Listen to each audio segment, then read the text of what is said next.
Subject thermodynamics unit 2 first law of thermodynamics. તેમાં આજનો આપણો ટોપિક છે first law of thermodynamics applied to the close system. અને આ જ first law of thermodynamics open system માટે પણ આવશે. પણ આજનો આપણો ટોપિક છે application of first law of thermodynamics to the close system. Okay, એની અંદર જનરલી બે કેસ આવશે.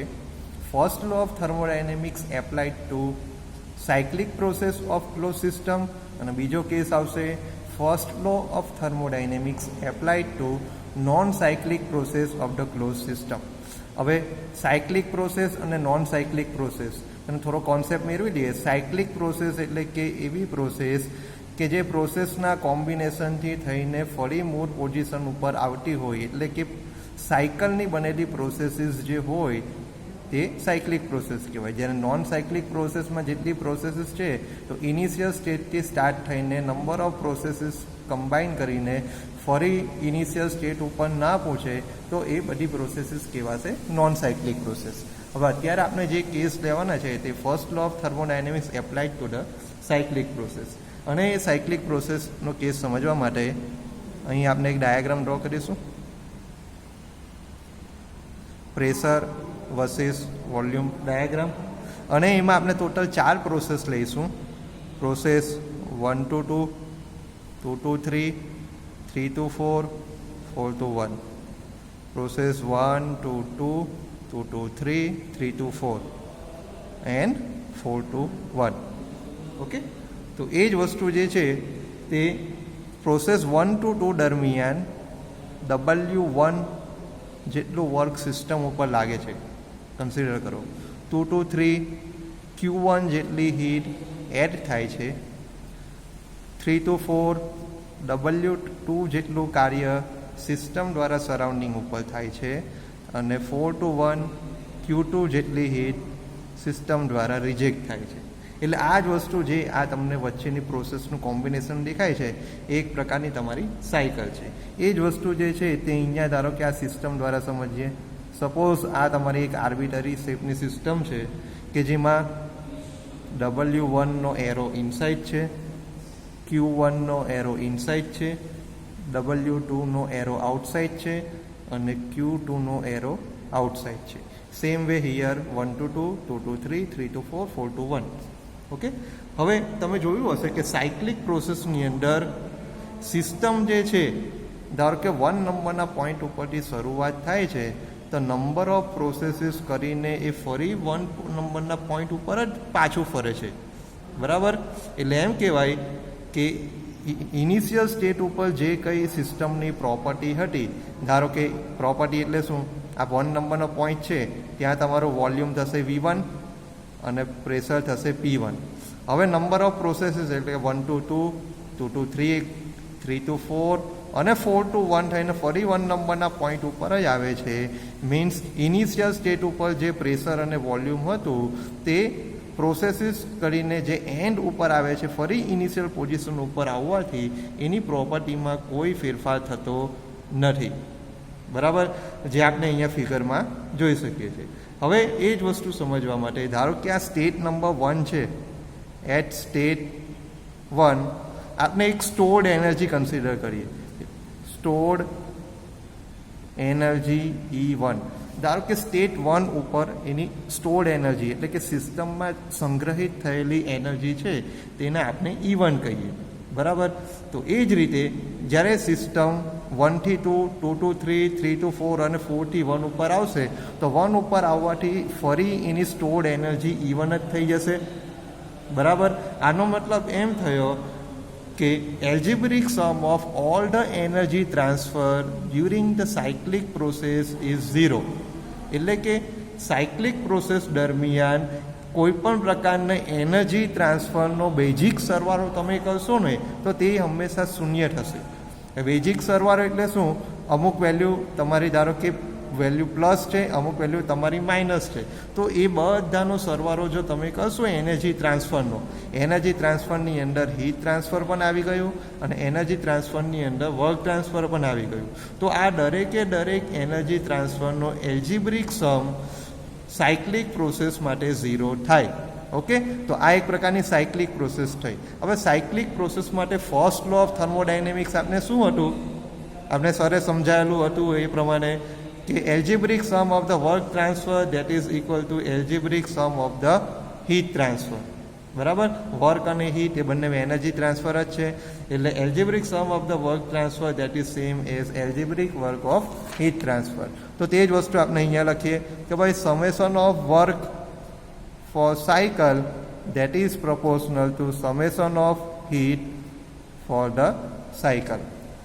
બરાબર, તો તેના માટે હવે આપણે સાયક્લિક પ્રોસેસ છે, તો સાયક્લિક પ્રોસેસનો આ સિમ્બોલ છે cyclic integration of dW that is same as cyclic integration of dq.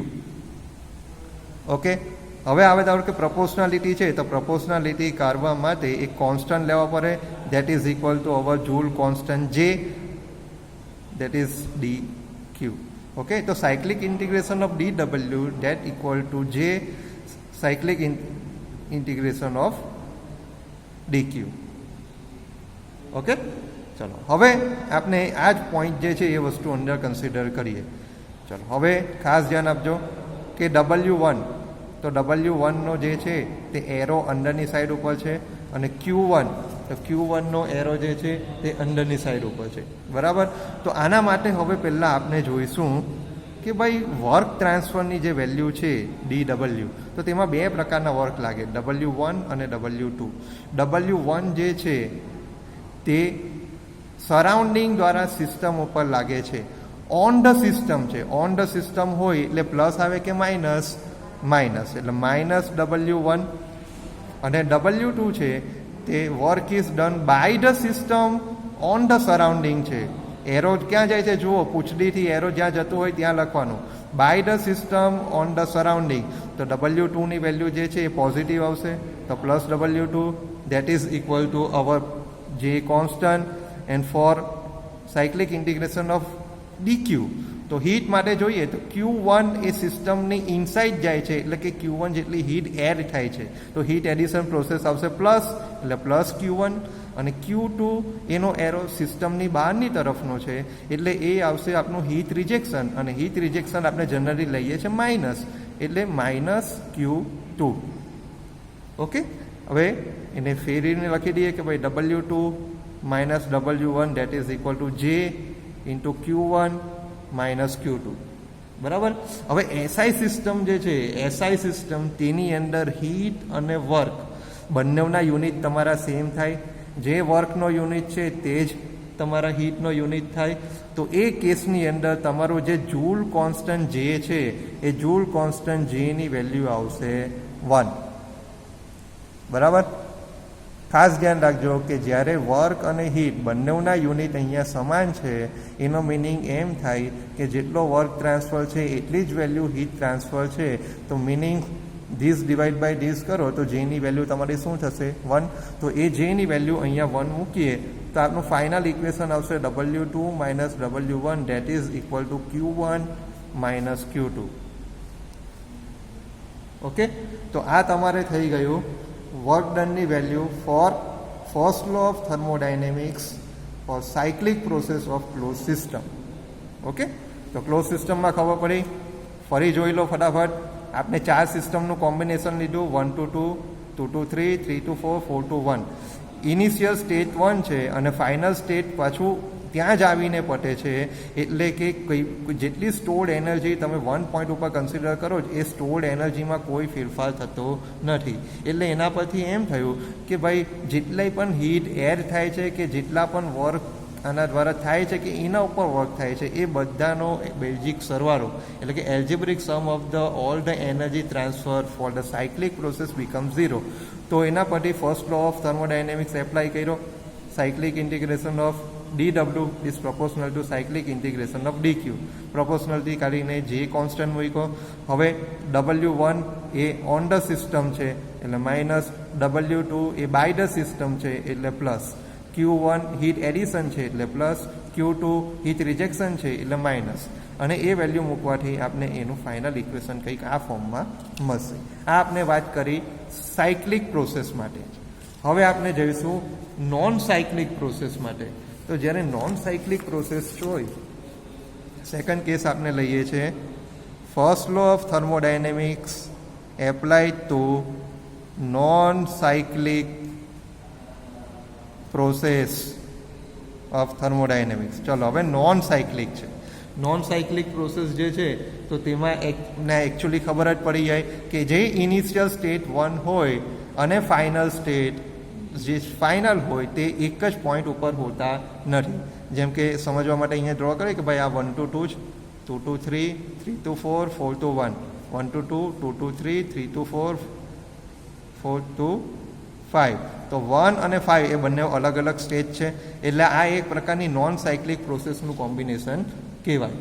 બરાબર. તો નોન સાયક્લિક પ્રોસેસમાં શું છે કે સિસ્ટમ તમારી ઇનિશિયલ સ્ટેટ ઉપર બધી પ્રોસેસ ટ્રાવેલ કરીને ફરી ઇનિશિયલ સ્ટેટ ઉપર પહોંચતી નથી. બરાબર. હવે એ વસ્તુ સમજવા માટે આપણે અહીંયા ફિગર ડ્રો કરીએ. ધારો કે આ છે આપની સિસ્ટમ. બરાબર. આ સિસ્ટમમાં ધારો કે પ્રોસેસ 1 to 2 દરમિયાન ક્યુ જેટલી હીટ એડ થાય છે અને સિસ્ટમ દ્વારા ડબલ્યુ જેટલું કાર્ય થાય છે. ક્યુ જેટલી હીટ એડ થશે અને ડબલ્યુ જેટલું કાર્ય થશે. સેમ પેલી જ રીતે આપણે આગળ વધીએ કે સ્ટેટ નંબર 1 છે. સ્ટેટ નંબર 1 ઉપર આપણે સ્ટોર્ડ એનર્જી જે છે એની વેલ્યુ E1 કન્સિડર કરીએ. સ્ટેટ નંબર 1 સ્ટોર્ડ એનર્જી જે છે એની વેલ્યુ E1 કન્સિડર કરીએ. હવે એમાં નોન સાયક્લિક પ્રોસેસ 1 to 2 થાય છે. તો નોન સાયક્લિક પ્રોસેસ 1 to 2 દરમિયાન શું થયું કે નોન સાયક્લિક પ્રોસેસ દરમિયાન ક્યુ જેટલી હીટ સિસ્ટમમાં એડ થઈ અને ડબલ્યુ જેટલું કાર્ય સિસ્ટમ દ્વારા થયું. બરાબર. તો આને કારણે શું થશે, જે કંઈ સ્ટોર્ડ એનર્જી જે છે એ સ્ટોર્ડ એનર્જીમાં એની અંદર ફેરફાર થશે. એટલે કે જે સ્ટોર્ડ એનર્જી સ્ટેટ નંબર 1 ઉપર કન્સિડર કરેલી તે ચેન્જ થઈને સ્ટેટ નંબર 2 પર સ્ટોર્ડ એનર્જી થઈ જશે E2. કેમ કે ઇનિશિયલ સ્ટેટ અને ફાઇનલ સ્ટેટ બંને અલગ અલગ છે, એટલે સ્ટોર્ડ એનર્જી જે 1 પોઈન્ટ ઉપર કન્સિડર કરેલી તે સ્ટોર્ડ એનર્જી 5 નંબરના પોઈન્ટ ઉપર હશે નહીં, એ સમથિંગ અલગ એનર્જી હશે, સ્ટોર્ડ એનર્જી E2. બરાબર. આ સ્ટોર્ડ એનર્જીમાં થતો ફેરફાર શા માટે થયો? કેમ કે પ્રોસેસ દરમિયાન ક્યુ જેટલી હીટ અને ડબલ્યુ જેટલું કાર્ય થયું એના માટે. તો મેથેમેટિકલી સમજીએ કે સ્ટેટ નંબર 1 ઉપર શું હતું, એક તો સ્ટોર્ડ એનર્જી E1. બરાબર. અને 1 નંબરના પ્રોસેસથી 2 ઉપર પહોંચવા માટે તમે ક્યુ જેટલી હીટ એડ કરી એટલે પ્લસ, અને ડબલ્યુ જેટલું કાર્ય જે છે એ સિસ્ટમ દ્વારા થયું એટલે માઇનસ. એટલે E1 પ્લસ ક્યુ માઇનસ ડબલ્યુ આ સ્ટેટ 1 ઉપરની પોઝિશન થઈ અને સ્ટેટ 2 ઉપર આવતા એની સ્ટોર્ડ એનર્જી થશે E2. બરાબર. એટલે હવે આને થોડું વ્યવસ્થિત રીતે લખીએ. શું થશે કે ભાઈ Q minus W that is equal to E2 minus E1. હવે E2 માઇનસ E1 આપણે કહીશું ડેલ્ટા E. ડેલ્ટા E એટલે change in stored energy of the system. લખી દઈએ. ડેલ્ટા E શું છે? Change in stored energy of system. સિસ્ટમની stored એનર્જીમાં થતો ફેરફાર. બરાબર. તો આના પરથી આ જે ડેલ્ટા Eની વેલ્યુ તમને જે મળેલી છે એકચ્યુઅલી તે ચેન્જ ઇન સ્ટોર્ડ એનર્જી જે છે તે મુખ્યત્વે 3 વસ્તુના સમેશન બરાબર થાય. Change in kinetic energy of the system, change in potential energy of the system and change in internal energy. તો સ્ટોર્ડ એનર્જીમાં થતો જે ફેરફાર છે that is the summation of kinetic energy change plus change in potential energy plus change in internal energy. બરાબર. But જો આપની system stationary હોય, સ્ટેશનરી એટલે કે સ્થિર પોઝિશનમાં હોય, તો સ્થિર પોઝિશનમાં હોય તો તેમાં રહેલા મોલેક્યુલ્સની કોઈ પણ જાતની ગતિવિધિ હોતી નથી, એટલે કાઇનેટિક એનર્જીમાં થતો ફેરફાર છે એની વેલ્યુ તમારી 0 આવે. સેમ વે સ્થિર હોય એટલે એમાં પોટેન્શિયલ એનર્જી છુપાયેલી હોય પણ એની પોટેન્શિયલ એનર્જીમાં કોઈ ફેરફાર થતો નથી, એટલે પોટેન્શિયલ એનર્જીમાં થતો ફેરફાર પણ ઝીરો થાય. તો આનો મિનિંગ શું થયો કે ભાઈ જેટલી તમારી સ્ટોર્ડ એનર્જીમાં થતો ચેન્જ છે ને એ થઈ જાય તમારું ચેન્જ ઇન ઇન્ટરનલ એનર્જી. કેમ કે અહીંયા શું થયું, કાઇનેટિક એનર્જી અને પોટેન્શિયલ એનર્જીમાં થતો ફેરફાર આ બંને દેખાય છે. આ બંને વેલ્યુ તમે ઝીરો મૂકો છો તેનો મતલબ થયો કે change in stored energy that is equal to change in internal energy of the system. Okay, તો આના પરથી શું થયું, આ બંનેને કમ્બાઈન કરીને લખવું હોય આ ઇક્વેશન અને આ ઇક્વેશનને તો આપણાથી લખાય કે ભાઈ Q minus W that is nothing but change in internal energy and that is nothing but change in stored energy. તો બંને થશે તમારું U2 માઇનસ U1 બરાબર. તો જેટલી સ્ટોર્ડ એનર્જીમાં ચેન્જ થાય છે એટલો જ ચેન્જ તમારી ઇન્ટરનલ એનર્જીમાં પણ થશે. તો એમાં આ U1 અને U2 શું છે, U1 છે ઇન્ટરનલ એનર્જી એટ સ્ટેટ 1 અને U2 છે તમારું internal energy at state 2. Okay, તો આના પરથી આપનું જે ઇક્વેશન છે તે કઈક રીતે થયું, હવે આપણે આટલું જ પર લખીએ, એક આ ટર્મ અને એક આ ટર્મ. તો આપનું ઇક્વેશન બને delta U that is nothing but Q minus W બરાબર. હવે આને ડિફરન્સિએશન ફોર્મમાં લખવું હોય તો d U that is equal to d Q minus d W બરાબર. તો આ તમારું થઈ ગયું નોન સાયક્લિક પ્રોસેસ માટે ફર્સ્ટ લો ઓફ થર્મોડાયનેમિક્સની એપ્લિકેશન. તો નોન સાયક્લિક પ્રોસેસથી શું થયું, નોન સાયક્લિક પ્રોસેસના કોન્સેપ્ટને કારણે ઇન્ટરનલ એનર્જી અરાઇઝ થઈ. જે ઇન્ટરનલ એનર્જી જે છે તે સાયક્લિક પ્રોસેસની અંદર અરાઇઝ થતી નહીં હતી. તો ઇન્ટરનલ એનર્જી કઈ પ્રોસેસની અંદર અરાઇઝ થઈ, નોન સાયક્લિક પ્રોસેસની અંદર. ઓકે, ખબર પડી ગઈ. નોન સાયક્લિક પ્રોસેસ માટે આપણે શું કર્યું, પહેલાં તો નોન સાયક્લિક પ્રોસેસ છે તે સમજી કે ઇનિશિયલ સ્ટેટ અને ફાઇનલ સ્ટેટ જે હોય પ્રોસેસીસના કોમ્બિનેશનથી તે આઇડેન્ટિકલ હોતું નથી. આઇડેન્ટિકલ નહીં હોય એટલે શું થાય કે ભાઈ જે પ્રોપર્ટી સ્ટેટ 1 ઉપર હતી તે સેમ પ્રોપર્ટી સ્ટેટ 2 ઉપર તમને મળતી નથી. તેને સમજવા માટે આપણે સ્ટેટ 1 ઉપર એક સ્ટોર્ડ એનર્જી E1 લીધી અને 1 to 2 નોન સાયક્લિક પ્રોસેસ કરી તે દરમિયાન Q જેટલી હીટ એડ થઈ અને W જેટલું સિસ્ટમ દ્વારા કાર્ય થયું અને એને કારણે જે છે સ્ટેટ 2 ઉપર કંઈક બીજી સ્ટોર્ડ એનર્જી મળી E2. હવે એને લગતા કે E1 સ્ટોર્ડ એનર્જી 1 પોઈન્ટ ઉપર, Q જેટલી હીટ એડ થઈ, W જેટલું કાર્ય થયું એટલે Q minus W that is equal to E2. એને લખ્યો Q minus W equal to E2 minus E1 that is equal to delta E, change in stored energy of the system બરાબર. But change in stored energy કઈ ત્રણનો સરવાળો છે, kinetic એનર્જીનો ફેરફાર, potential એનર્જીનો ફેરફાર અને ઇન્ટરનલ એનર્જીનો ફેરફાર. પણ જો તમારી બોડી સ્ટેશનરી કન્ડિશન એટલે કે સિસ્ટમને તમે સ્ટેશનરી કન્સિડર કરશો તો કાઇનેટિક એનર્જીમાં થતો ફેરફાર અને પોટેન્શિયલ એનર્જીમાં થતો ફેરફારની વેલ્યુ ઝીરો આવશે. તો એ બંને ઝીરો વેલ્યુ અહીંયા મૂકતા ચેન્જ ઇન સ્ટોર્ડ એનર્જી આપને મળશે change in internal energy of the system અને તેના પરથી આપણું ફાઇનલ ઇક્વેશન આવશે d U equal to d Q minus d W અથવા delta U equal to delta Q minus delta W. Okay, ચાલો હવે આપણે એક નવા ટોપિક તરફ આગળ વધીએ. ટોપિક છે તમારે પ્રૂવ કરવાનું છે. શું પ્રૂવ કરવાનું છે કે ભાઈ પ્રૂવ ડેટ ઇન્ટરનલ એનર્જી જે આપણે યુ મેળવ્યું ને, internal energy is a point function. Internal energy એક પ્રકારનું તમારું પોઈન્ટ ફંક્શન છે. અથવા આ થિયરી બીજી રીતે પૂછાય, prove that internal energy is a property. Okay, બીજી કઈ રીતે પૂછાય, internal energy is a property અથવા prove that internal energy is a point function બરાબર. તો તેને સમજવા માટે આપણે એક ડાયાગ્રામ ડ્રો કરીશું, પીવી ડાયાગ્રામ. આ આપનો એક પીવી ડાયાગ્રામ છે. હવે એમાં એક ઇનિશિયલ સ્ટેટ 1 છે અને બીજો ફાઇનલ સ્ટેટ 2 છે બરાબર. હવે 1 to 2 પ્રોસેસ છે તે કોઈક એ પ્રોસેસ દ્વારા 1 સ્ટેટથી 2 સ્ટેટ ઉપર આવવા માટેનો આ એ પ્રોસેસ છે અને 2 થી 1 ઉપર જવા માટે આ ધારો કે તમારી બી પ્રોસેસ છે બરાબર. તો આમાં તમારી એક આખી સાયક્લિક પ્રોસેસ થઈ, 1 થી સ્ટાર્ટ કરેલો, એન્ડિંગ પણ 1 પરથી જ થયું. તો એક સાયક્લિક પ્રોસેસ થઈ 1A2B1. જોજો 1A2B1, બરાબર. અને ધારો કે 2 થી 1 ઉપર જે આ સ્ટ્રેટ લાઇન દ્વારા કનેક્ટ કરેલું છે બી પ્રોસેસ દ્વારા, તેના બદલે એક ત્રીજી પ્રોસેસ સી દ્વારા એ 2 થી 1 ઉપર આવે છે. તો અહીંયા આપની પાછી બીજી સાયક્લિક પ્રોસેસ થઈ, કઈ? 1A2C1. બીજી કઈ થશે? 1A2C1. બરાબર.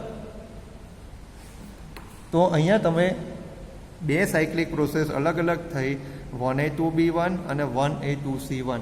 હવે એના માટે ધારો કે આપણે ફર્સ્ટ જે સાયકલ છે તેના માટેનું ડેરિવેશન કરીએ અને બીજી સાયકલનું આપોઆપ તમને ખબર પડી જશે. ઓકે, ચલો હવે શું કરવાનું છે? તમારે જે નોન સાયક્લિક પ્રોસેસ માટે ઇક્વેશન જે આવેલું હતું તે તમારે બે પ્રોસેસ છે આ સાયકલની અંદર.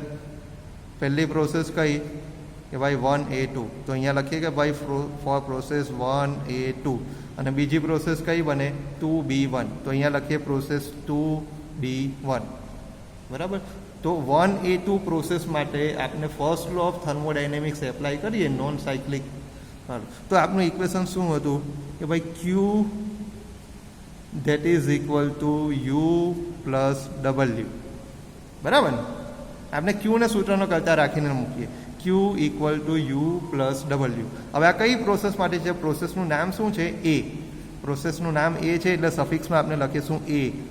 QA equal to delta UA plus WA. આને ઇક્વેશન નંબર 1 કહી.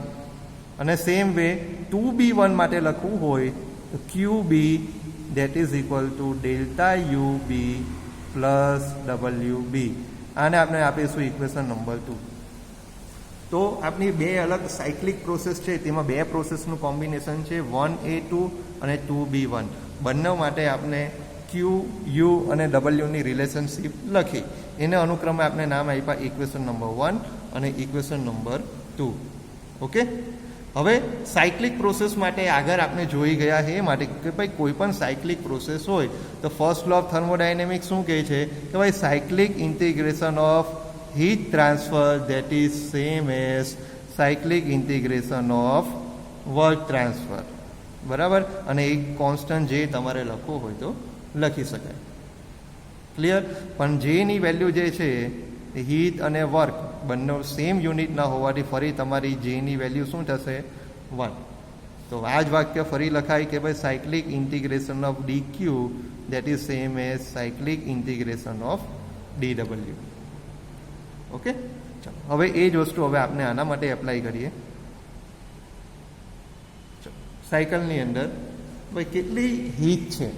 તો બે પ્રકારની હીટ છે આપણે અહીંયા જોઈએ પ્રમાણે કે ભાઈ QA અને QB.